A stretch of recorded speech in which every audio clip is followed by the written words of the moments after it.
Alors, autre question que j'avais repris. Bon, allez, on rentre dans le vif du sujet. On parle de dynamisme, c'est ton expertise. Comment on fait Mmh. dès le démarrage pour que, on mette, les gens dans l'ambiance, même des fois même soi-même, hein, si on a des journées où on n'est pas trop au top. Comment on fait? C'est quoi tes petits conseils? Alors moi, j'ai une simple stratégie et tu vois, j'aime bien dire, que moi, ce que je partage, c'est ma manière de faire. Ça veut pas dire que c'est la meilleure, ça veut pas dire que c'est gravé dans le marbre. Chacun fait, comme il le sent, tu vois? Mmh. Moi, quand je débute mes formations, quand je connais pas les apprenants, je fais des jeux de connaissances. Donc si moi, je les connais pas, mais qu'eux se connaissent, je fais un jeu de connaissances.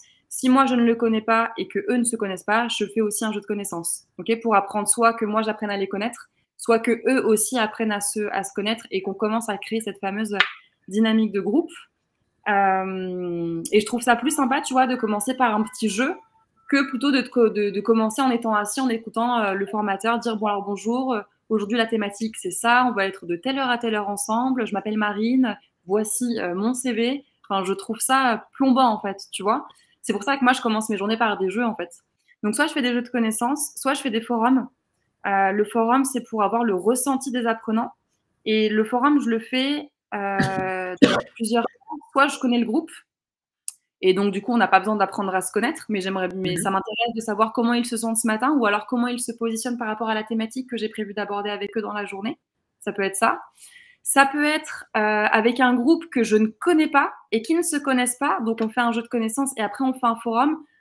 D'autant plus que je sais qu'ils sont pas forcément très contents d'être là.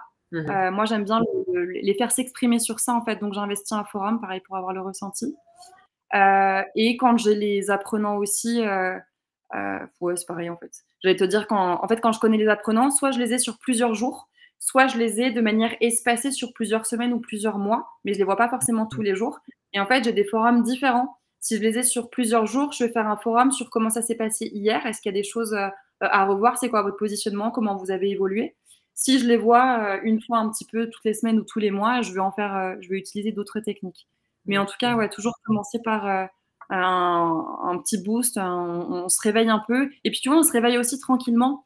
Quand tu t'intéresses à la chronobiologie, on t'explique que le matin, je vais le dire avec mes mots, d'accord, c'est pas ça qui est écrit dans les livres, mais on t'explique que le matin, les apprenants, ils sont pas au sommet de toute leur capacité intellectuelle et qu'ils se réveillent doucement en fait quand ils arrivent en formation, ils finissent de se réveiller. Et donc je pense que enfin moi c'est un argument que j'avance quand j'explique que le matin, du coup, je commence par un jeu de connaissances ou un forum, quoi, tu vois. Ouais. C'est un de mes arguments. Donc voilà pourquoi aussi, à mon sens, c'est important de commencer comme ça. Mais une fois de plus, ce n'est que ma pratique et ma vision. On peut en avoir d'autres. Top, super.